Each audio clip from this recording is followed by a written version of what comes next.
Hi guys, and welcome back to episode 2 of the green renovation here on the Aussie lawn. It's been 4 days since we've done the scarifying, so today what we will do is we will grab the Toro Greensmaster, we'll drop the height down from 5 to 3 mil, we'll mow over the green, and then what we'll do is this afternoon, because we haven't had any more rain, we will fertilise and probably raise the height back up to 4 mil. And from there what we'll do is we'll just get back into a regular mowing pattern at 4 mil. So we're actually technically going to go from the 5 to the 3, just to shave it down that bit more, then bring it back up to the 4, which will leave it at 4 mil now until we hit winter time. So what we'll do now is we'll have a closer look at this green, see how it's bounced back after the massacre, and you'll be able to see that what looked terrible actually now looks really good. So as you can see, it's a lot different story to what it was the other day when we were drowning in water and mud and slop. The process has actually worked really well. You can just make out where the scarifying was, where the lines are. But yeah, so this will benefit now from a shorter cut with that Toro, that 1000, and it'll look a lot sharper again. This whole area will just look a lot sharper. That there gives you a better idea of that scarifying. As far as the depth that we went down, it has actually helped to relieve a bit of that compaction. It's just sort of sliced that top inch open, and I really think I'm really happy with how it's turned out, to be quite honest with you. So yeah, so what we'll do, we'll grab that mower, I'll show you how we set and change the height on those machines, and we'll hook in with some mowing, and then this afternoon we'll do some fertilising. Okay, so we've got our tools now here to set the height, or to change the height of the cylinder mower of the Greensmaster. So we've got here a height bar, basically just a strip of steel with a screw in the middle, and the gap in that screw between the bottom bar and the head of the screw is the height of cut. So we adjust that with a screwdriver, obviously, and we measure the gap distance with our ruler here. So by winding down this screw closer to this blade, this bottom, what am I trying to say? This bar will give us our height of cut on the machine. So let's adjust this down now to 3 mils, and I'll show you how we get that translated across to 3 mils on the mower. Okay, so I've wound that down now, and as you can see, when we get some focus happening here, oh, come back into focus. Focus. That there is your 3 mils height of cut. So we've got that set now. We'll bring it across to the mower, and we'll adjust the mower down so it's cutting at 3 mils. Okay, so here we go. So we just tilt him back on his back like that. So this bar here, basically what's going to happen is it's going to contact the bottom roller and the top roller, and the head of the screw will sit just inside, on top, just inside the bottom blade there. So what we do now is we loosen off these retention bolts. The top one here, there's one on each side, left and right. So we loosen this one, and this top one here is what winds up or down. So obviously winding it up lowers the cut, winding it down increases the height of cut. So we'll do that now. We'll adjust this down to 3 mils, and we'll go from there.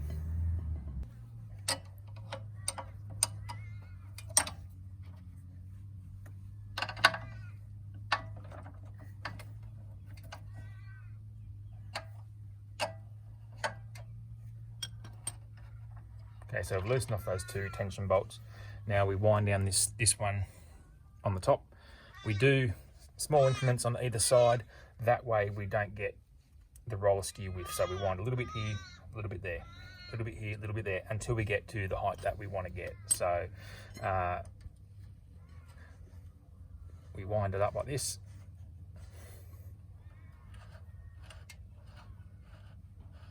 And we can then just verify our height.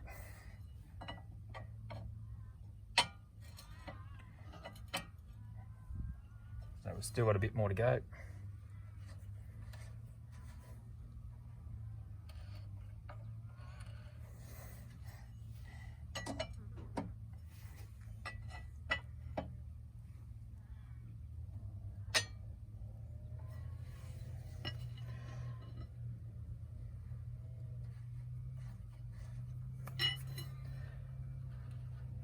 Friendly flies around today just to make life a bit interesting. I'm getting very close now. A little bit more on this side.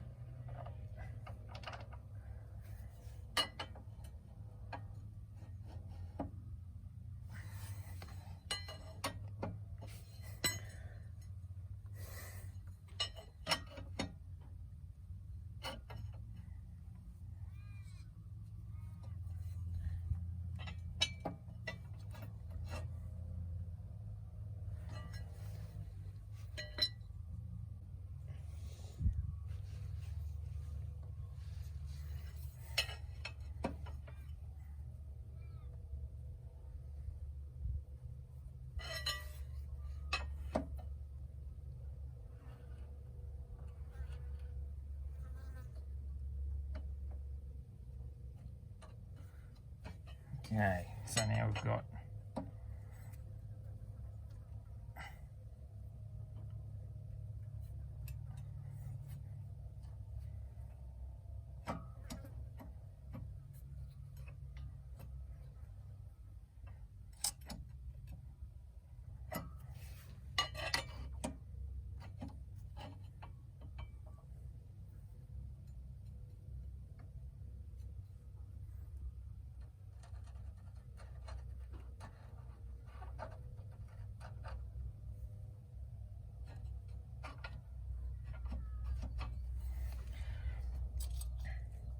so it can be a little bit of a fiddly affair, but you've got to get it right, or you'll get a high and low on when you do your passes.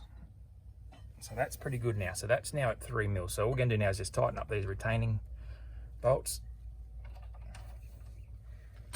and the right way helps a little bit too.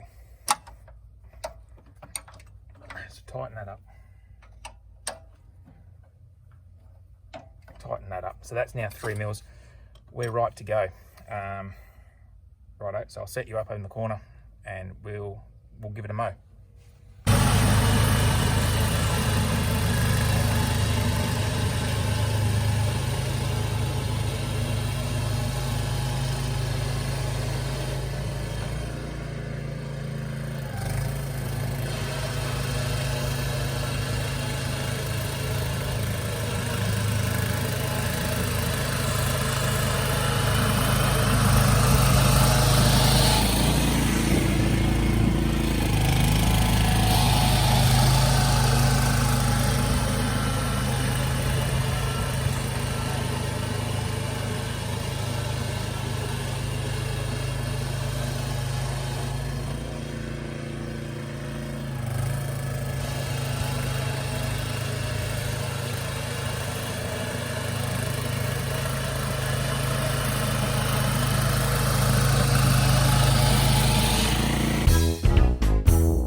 Okay, so we've done that now. We've double cut the green. We've gone straight up and down. We've gone across.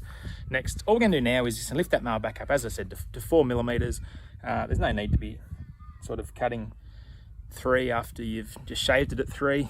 This afternoon, we'll chuck some fertilizer down.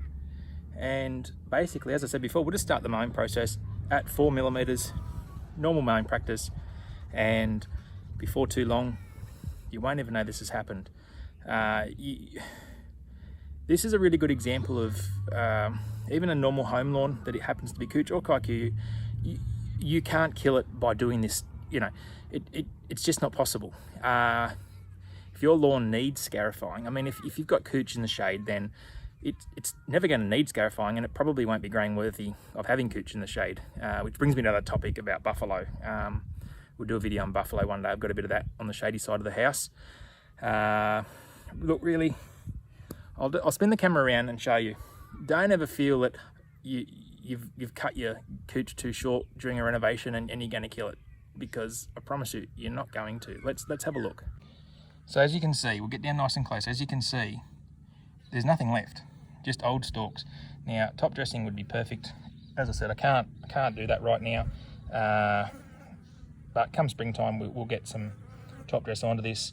But I'll tell you what, if you look at that now compared to when we saw it the other day when it was drowning in water, it looked like a paddock cultivated, ready to plant oats or corn or something.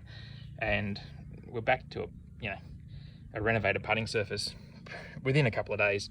So once the fertilizer kicks in, you're really going to notice the green tinge come back. It would look, if it was top dressed, the green tinge would make this look, it'd come back quicker than, it'd make it look like it's come back quicker than it really has, because I'm not top dressing and you're going to have all this dead stalky material. It's not going to look initially as pretty, but it's going to be fine. We'll keep progress on this. I'll come back and this afternoon we'll throw some fertilizer on, but after that we'll do a follow-up and we'll move on to another topic. If it's something you want to see a video on, chuck it in the comments below. I'm always open to content ideas. I've got a few different grasses here. I've got this Santarana cooch as a putting green. I've got Santarana cooch as a sort of a normal lawn height for the normal backyard, or somebody who wants to have that cylinder mown lawn. As I said, I've got buffalo. If there's anything you want to see or you're not sure of, chuck a question in the comments, and yeah, we might be able to do a video on it. Anyway guys, look, I'll see you guys this afternoon. Okay, it's time now to put out our fertilizer.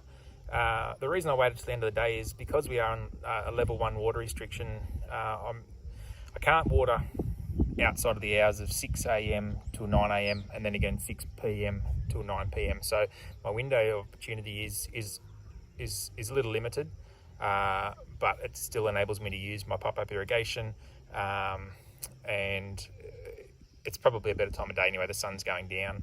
It's not as hot, although the last few days has been quite pleasant to be outside.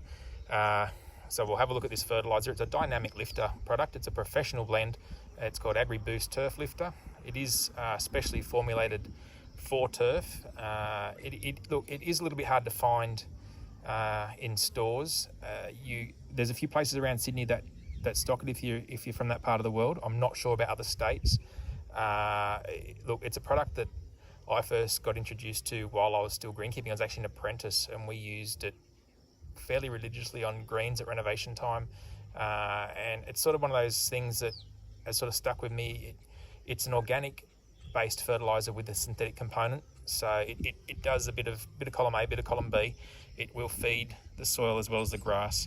And I've just had good results with it. To be honest, I think it's probably going to be the closest thing that we have in this country to that Milorganite they talk about in the States. Because let me tell you, when you crack this bag open, the neighbours know about it. And yeah, it's an acquired smell, to put it bluntly. But anyway, let's have a look at it, and I'll show you the bag. It's got all the rates on there. It's also got the NPK ratios.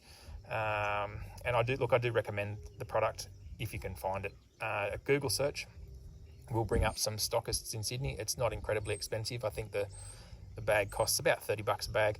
And as I said, you are then feeding your plant and your soil at the same time. So anyway, we'll have a look at the bag, and we'll chuck it in this John Deere walk behind spreader, and yeah, we'll get it out and throw some irrigation on to wash it all in. Okay, so here we have it here. It's the Yates Agri Booster Turf Lifter. So the nitrogen is 10, phosphorus is the 4, and potassium is 6. So as it says on the bag, the unique blend of composted chicken manure and mineral fertilizers. It's also a slow and fast release nitrogen product. It does help retain moisture and nutrients in the soil. And as it says on the bottom there, it is a professional turf fertilizer. There is a very similar product from Yates and Dynamic Lifter available in Bunnings. But again, it's a residential formulation, whereas this one is actually a commercial blended product. But we're throwing them over it here. We've got the full breakdown of the analysis, and then we've got a few different rates along here. We're going to go with this bag of being 25 kilos. We're going to go to 25 kilos on this green, which is 200 square meters. So it's a lighter, look, if I was coring, it's the lighter side of things. It's 20 to 40 kilos per 100 square meters. But then when you're doing a renovation or establishment, 10 to 20 kilos per 100 square meters. So we're going to use this bag on the 200 square meters. So we're going the lighter amount. Obviously, you could use more, but I think for now this will be fine. Yeah, but as I said, good product. I've had good luck. I've had good success with it. It has always been my go-to. Some of the downsides, I guess, to it. I'll touch on those in a moment when we get it out of the bag.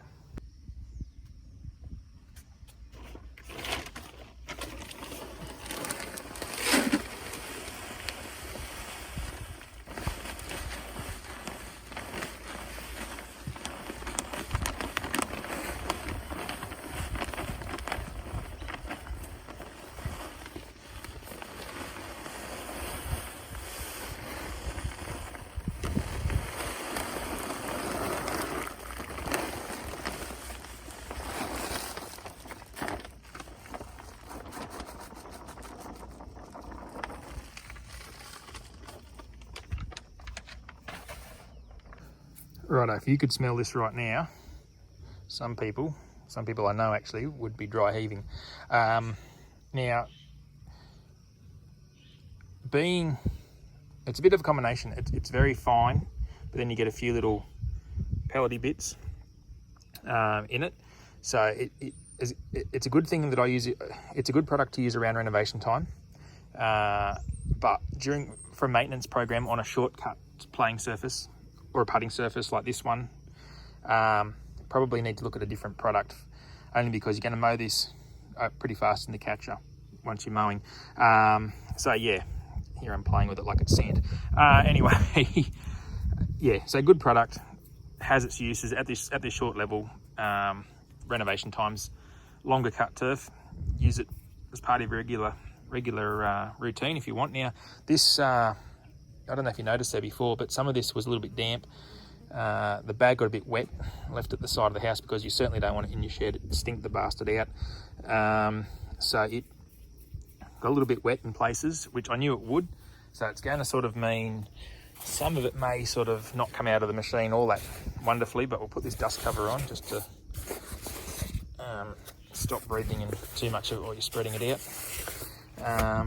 Yeah, so we'll hook in, we'll get this thrown out, and yeah, we'll chuck on some water.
Okay, that's all spread. You probably noticed me bouncing the spreader up and down a lot. That's, as I said earlier, because there was a bit of moisture in that fertilizer. It sort of turns a little bit soil-like, and what happens is it just doesn't want to go through the spreader too easily. So just got to bounce a little bit through every now and then. I think we've got nearly every fly in town come to visit as a result of this fertilizer. But as you can see, it's all on there now. So we'll get some water on there. That usual amount of water to wash in, probably want to use about 10 mils of irrigation, that should be enough, maybe a bit less. And yeah, we'll crank up that sprinkler system. And yeah, I run 2 zones in this green, Hunter PGH sprinklers, great gear drive, bit of a traditional sprinkler. I know a lot of guys these days are running with the what do you call them, MP rotors. I'm not really sure how they go in a bigger area. I'm keen to give some a go. I might try some out the front when I do the final bit of my front yard, but at this stage, again, I'm probably a bit old school. I'm sticking with the old stuff. It's not done me wrong in the past, so yeah, we'll crank them on and we'll get this washed in. All right, guys, look, thank you very much for watching this. Will I do any more of this? Yeah, depending on what happens, this may be it for episode 2. I may add a bit to it if I get time, but we'll look to upload again on Saturday. So yeah, all right, guys, look, over and out. I'm going to turn the sprinkler on, go and have a shower because the flies are attacking me and it stinks bad. It stinks really bad. Righto, guys, take it easy. Thank you very much for watching, and we'll see you next time.